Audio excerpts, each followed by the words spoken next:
Imaginad la escena, es un lunes cualquiera, un lunes gris, de esos que pesan en los párpados. Estáis en Monterrey o quizá en la Ciudad de México, o tal vez sois parte de esa diáspora inmensa que vive en Los Ángeles o Chicago. Cogéis el móvil, todavía con las legañas pegadas, con el piloto automático puesto, pensando en el tráfico de la M30 o en el atasco interminable del periférico, en las facturas que se acumulan en la mesa de la cocina.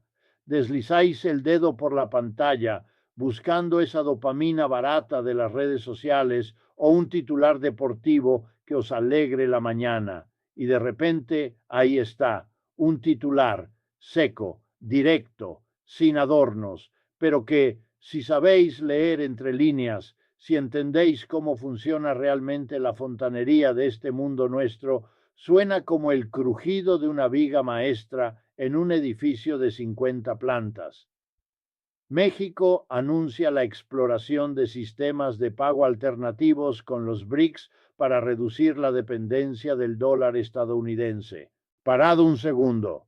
No paséis a la siguiente historia. Esto no es un chisme de Twitter, no es una teoría de la conspiración de un foro oscuro de Internet.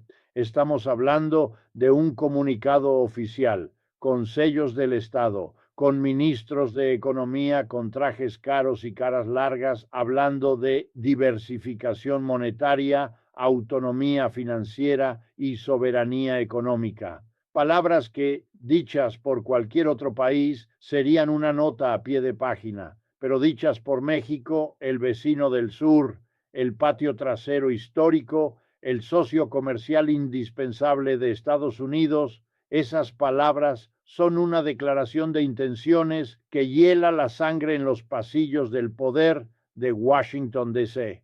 En cuestión de minutos, lo que veis en la televisión ya no es información, es gestión de daños, es pánico. Los presentadores de la CNN o de Fox News, esos que habitualmente no saben colocar a Ucrania en un mapa, de repente adoptan ese tono grave, casi fúnebre, que reservan para los atentados terroristas o las declaraciones de guerra. Las pantallas se llenan de gráficos en rojo sangre. El peso mexicano empieza a bailar una danza macabra en los mercados. El dólar sube, baja, vuelve a subir. Los algoritmos de alta frecuencia en Wall Street, esas máquinas que deciden nuestro destino en milisegundos, entran en bucle. Vender, comprar, vender, pánico. Y entonces empieza la maquinaria del miedo. En las redes sociales, en los editoriales de los grandes periódicos, empiezan a brotar palabras que huelen a naftalina, a Guerra Fría, a intervencionismo de los años 70, traición, riesgo para la seguridad nacional, alineamiento con el eje del mal. De repente México ya no es el socio, es la amenaza, y veréis a políticos estadounidenses, ya sea un republicano con aspiraciones imperiales o un demócrata preocupado por la democracia, salir a la palestra con el ceño fruncido. Dirán que México está jugando con fuego. Dirán que alinearse con potencias rivales, le hace China, le hace Rusia, es una línea roja. Empezarán a hablar de revisar el TMEC, el Tratado de Libre Comercio, dejarán caer con esa sutileza de mafioso que caracteriza a la diplomacia coercitiva que habrá consecuencias, que hay que proteger al pueblo americano. Pero, ¿qué hay realmente detrás de este teatro del pánico? ¿Por qué la simple idea de que México, un país soberano, decida cómo y con quién quiere comerciar, provoca un ataque de ansiedad colectiva en la superpotencia del norte? Para entender esto, tenemos que dejar de mirar la superficie, tenemos que dejar de pensar en el dinero como billetes y monedas. Tenéis que entender que no estamos hablando de economía, estamos hablando de teología política, estamos hablando del software que hace correr al imperio americano, porque el dólar, amigos míos, no es solo una divisa, no es simplemente un medio de cambio que usamos para comprar un café o pagar el alquiler. El dólar es el sistema operativo del mundo desde 1944. Y para entender el miedo de Washington, tenemos que hacer un viaje en el tiempo. Tenemos que irnos a un hotel en Bretton Woods, New Hampshire, cuando la Segunda Guerra Mundial aún humeaba. Allí, Estados Unidos, siendo la única potencia industrial que no había sido arrasada por las bombas, impuso sus reglas. Europa estaba en ruinas, Japón era cenizas, y Washington dijo, el dólar será tan bueno como el oro. Y durante un tiempo lo fue, pero llegó 1961 y Richard Nixon, acorralado por los gastos de la guerra de Vietnam y un estado del bienestar que no podía pagar, rompió la baraja. Dijo, se acabó, el dólar ya no es oro, el dólar es confianza y fuerza militar. Ahí nació el verdadero monstruo, el sistema del petrodólar, un pacto fáustico, brillante en su maquiavelismo, forjado con Arabia Saudí y los grandes productores de petróleo. El trato era simple. Nosotros, Estados Unidos, os damos protección militar, aseguramos vuestras monarquías absolutistas y a cambio vosotros vendéis vuestro petróleo, la sangre que mueve el mundo exclusivamente en dólares. ¿Entendéis la jugada maestra? De repente, si querías energía, si querías que tu país funcionara, necesitabas dólares. Y para tener dólares, tenías que vender tus productos a Estados Unidos o a sus aliados. Se creó una demanda artificial y permanente de la moneda americana. Todo el planeta se vio obligado a trabajar, a sudar, a extraer recursos, a manufacturar bienes para conseguir esos papeles verdes que Estados Unidos podía imprimir a voluntad. Es lo que Valéry Giscard d'Estaing, el expresidente francés, llamó el privilegio exorbitante. Imaginad que vosotros podéis ir al supermercado, llenar el carro hasta arriba y pagar con unos papelitos que habéis dibujado en casa, y que el cajero no solo os los acepta, sino que os da las gracias. Eso es Estados Unidos en la economía global. Pueden tener déficits comerciales monstruosos, pueden gastar en un ejército más grande que los 10 siguientes combinados, pueden rescatar a sus bancos con inyecciones de liquidez infinitas, porque el resto del mundo absorbe esa inflación, el resto del mundo se come sus papeles, y aquí es donde entra México. México no es un país cualquiera en este esquema. México no es Indonesia, ni es Nigeria. México comparte 3.000 kilómetros de frontera con la bestia. México ha sido diseñado, especialmente desde los años 90, con la entrada del Tratado de Libre Comercio, TELCAN, para ser un engranaje subordinado de la maquinaria industrial estadounidense. Nos vendieron la modernidad, nos dijeron que el libre comercio traería prosperidad, que nos subiría al tren del primer mundo. ¿Y qué ocurrió realmente? Desmantelaron el campo mexicano.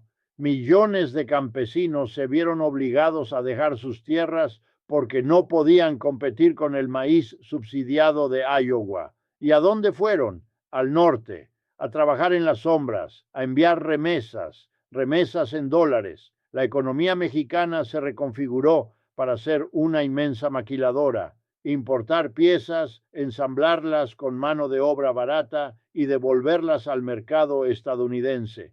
Es una integración tan profunda, tan visceral, que intentar separarla es como intentar separar dos gemelos siameses que comparten órganos vitales.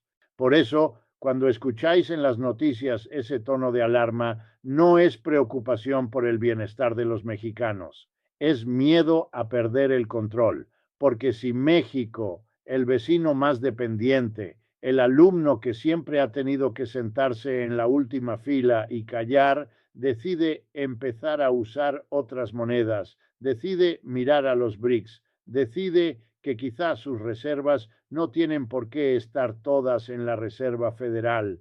El mensaje que envía al resto del mundo es devastador. Es como si el prisionero modelo, el que lleva los grilletes más pesados, de repente se levanta y dice: quizá hoy no me los ponga. El establishment estadounidense no ve esto como una decisión de política económica, lo ve como una insubordinación geopolítica, lo ve como una grieta en la muralla, porque si México puede hacerlo, ¿quién será el siguiente? Brasil, Argentina, Arabia Saudí, que ya está coqueteando con vender petróleo en yuanes. Estamos hablando de la capacidad de Estados Unidos para exportar sus crisis. Pensad en 2008, la crisis de las hipotecas subprime, una estafa masiva gestada en Wall Street con la complicidad de las agencias de calificación y los reguladores. Cuando la burbuja estalló, ¿quién pagó los platos rotos? ¿Los banqueros de Manhattan? No, ellos recibieron bonos y rescates. La factura la pagó el trabajador en Ohio, sí, pero también y mucho más brutalmente el trabajador en Guanajuato, en Madrid, en Atenas, en Buenos Aires. Estados Unidos exportó su inflación y su recesión a través del mecanismo del dólar. Y ahora, tras la pandemia, tras la impresión masiva de dinero de los últimos años, con una inflación que muerde los salarios de la clase trabajadora en todo el planeta, muchos países están diciendo basta, basta de pagar vuestras fiestas, basta de financiar vuestras guerras. Porque el dólar no es solo economía, es también el garrote, es el arma. Fijaos en lo que pasó con Rusia. No entro en quién tiene razón en la guerra. Hablo de la mecánica financiera. De un día para otro, Estados Unidos y Europa congelaron 300.000 millones de dólares de reservas del Banco Central ruso, dinero soberano. Simplemente lo apagaron, lo borraron del sistema. Ese momento fue un despertar brutal para todo el sur global. Fue el momento en que Pekín, Nueva Delhi, Brasilia y Ciudad de México se miraron y dijeron, si pueden hacérselo a una potencia nuclear como Rusia, ¿qué nos harán a nosotros si un día decidimos nacionalizar el litio o reformar nuestra ley eléctrica o simplemente no votar como ellos quieren en la ONU? El dólar dejó de ser una moneda de reserva segura y se convirtió explícitamente en un arma de guerra. Y nadie quiere guardar sus ahorros en la pistola que apunta a su propia cabeza. Por eso México explora alternativas, no porque quieran ser comunistas, ni porque amen a Putin o a Xi Jinping. Es puro instinto de supervivencia, es diversificación de riesgos, es pragmatismo puro y duro, pero el realismo del que hablan en Washington es otro. Cuando dicen seamos realistas, lo que quieren decir es conoce tu lugar, y las herramientas que tienen para recordar a México su lugar son terroríficas. Y aquí es donde el guión se pone oscuro. No necesitan invadir con marines, eso es del siglo XX. Hoy la guerra es híbrida, hoy la guerra se hace con la calificación de la deuda. Imaginad que de repente las agencias de rating, esas que tienen sus oficinas en Nueva York, deciden que la incertidumbre política en México ha aumentado. Bajan la calificación de la deuda soberana. De repente a México le cuesta el doble financiarse. El peso se desploma, la inflación se dispara, la gasolina sube. La gente sale a la calle a protestar porque no llega a fin de mes. Y ahí tienes tu cambio de régimen, cocinado a fuego lento, sin disparar una sola bala. O pensad en las remesas, esos miles de millones que mantienen a flote a millones de familias mexicanas. ¿Qué pasa si Estados Unidos impone un impuesto especial a las transferencias hacia países no cooperadores? ¿O si empieza a aplicar regulaciones de lavado de dinero tan estrictas que hacen imposible enviar $100 a la abuela en Oaxaca? ¿O el comercio, el famoso arancel punitivo? Trump ya amenazó con ello. Si no paráis a los migrantes, os pongo un 25% de arancel a todo. Imaginad eso aplicado porque México decide vender petróleo en yuanes. Sería la devastación de la industria automotriz en el Bajío, el cierre de fábricas en el norte, desempleo masivo. Esa es la conversación real, esa es la amenaza implícita que flota en el aire cada vez que un diplomático estadounidense sonríe ante las cámaras y habla de amistad y cooperación. Es la sonrisa del tiburón. Sin embargo, algo ha cambiado. El mundo de 2025 no es el mundo de 1990. Estados Unidos ya no es el único juego en la ciudad. China es el mayor socio comercial de la mayoría de los países del mundo. Los BRICS, en su formato ampliado, ya tienen un PIB en paridad de poder adquisitivo mayor que el G7. Hay alternativas, incipientes, difíciles, llenas de obstáculos, pero existen. México está en una posición endiablada, pero también estratégica. Está en la falla tectónica entre dos mundos que se separan. El bloque euroatlántico en declive relativo, aferrándose a sus privilegios con uñas y dientes, y el bloque emergente, caótico pero dinámico, que pide un sitio en la mesa. Si el gobierno mexicano juega bien sus cartas, podría usar esa tensión para ganar espacios de soberanía. Podría decir, mira, gringo, no me voy a casar con los chinos, pero si no me tratas con respeto, tengo con quién irme a bailar. Podría negociar transferencias de tecnología, mejores condiciones para sus trabajadores, inversiones reales en infraestructura, no solo maquilas de ensamblaje, pero es un juego de alto riesgo. Un paso en falso y la respuesta puede ser brutal, porque un imperio herido es más peligroso que un imperio en su apogeo. Un imperio que siente que pierde el control reacciona con furia. Y no nos engañemos, la clase trabajadora, tanto en México como en Estados Unidos e incluso aquí en Europa, somos los que estamos en medio del fuego cruzado, porque si el dólar cae de golpe, el caos será global. Nuestros ahorros, nuestras pensiones están atados a ese sistema. Pero si el sistema sigue igual, estamos condenados a pagar sus crisis eternamente, a ver cómo nuestros salarios se estancan mientras las bolsas tocan máximos históricos. Lo que está haciendo México, o al menos insinuando, es poner el dedo en la llaga más dolorosa del capitalismo contemporáneo. Está preguntando, ¿es posible la soberanía en un mundo financieramente globalizado bajo la hegemonía de una sola nación? La respuesta corta es no lo sabemos, porque casi nadie que lo ha intentado ha salido ileso para contarlo, pero la historia no se detiene y las contradicciones se acumulan. Fijaos en los detalles, no miréis solo lo que dicen los presidentes, mirad lo que hacen los bancos centrales, mirad en qué moneda se firman los contratos de futuros de materias primas. Mirad cómo China está desarrollando su propio sistema de pagos interbancario, el SIPS, para no depender del SWIFT. Mirad cómo los bancos centrales de todo el mundo están comprando oro a ritmos récord, deshaciéndose silenciosamente de los bonos del Tesoro americano. Algo se está moviendo bajo nuestros pies. Es un movimiento lento, profundo, como el de las placas tectónicas, y México está justo encima de la falla de San Andrés de la geopolítica. Cuando Washington habla de riesgos sistémicos, tiene razón, pero no es un riesgo para el sistema del mundo, es un riesgo para su sistema de privilegios.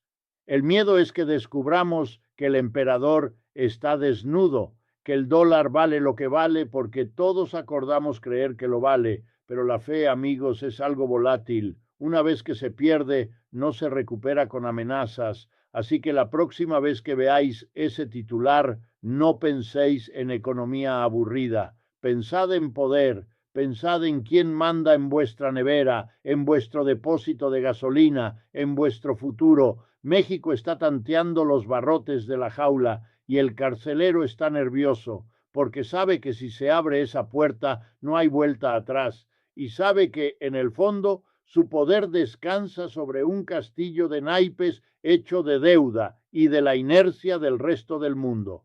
La pregunta que os dejo hoy no es si México logrará desdolarizarse. La pregunta es cuánto tiempo más puede el mundo sostener un sistema donde una sola nación imprime la moneda de todos, exporta su inflación a todos y sanciona a cualquiera que no obedezca, mientras su propia economía interna se fractura social y políticamente.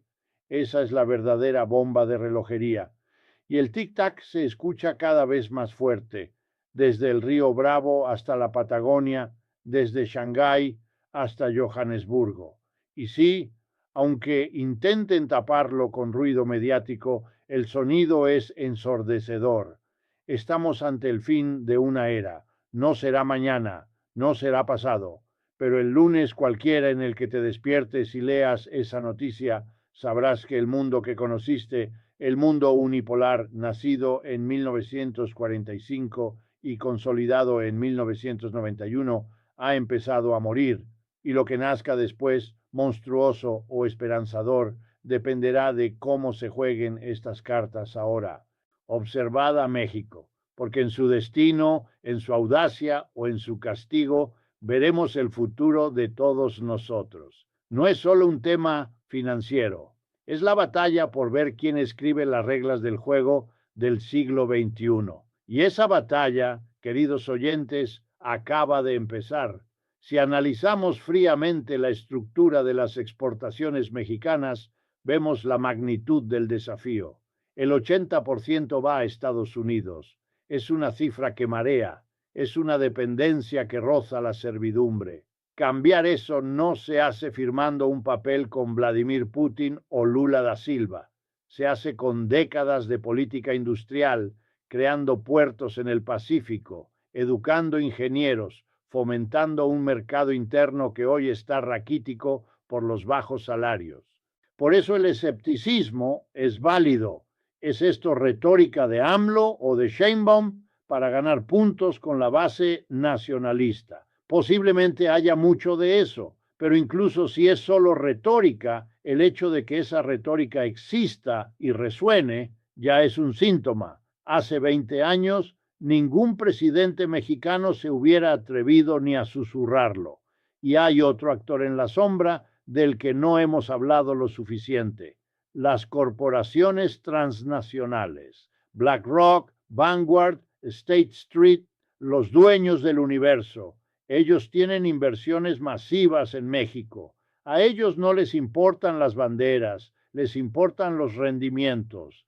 Si el dólar deja de ser la herramienta eficiente para extraer valor, ellos mismos buscarán alternativas. No tienen lealtad a Washington, tienen lealtad al capital.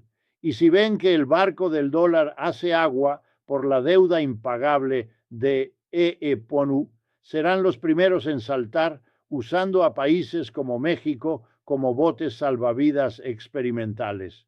Así que cuidado con simplificar esto como una lucha entre pueblos libres e imperio malvado. Es mucho más complejo. Es una reacomodación de las élites globales. Y en ese juego de tronos, la clase trabajadora mexicana y la española y la europea somos peones.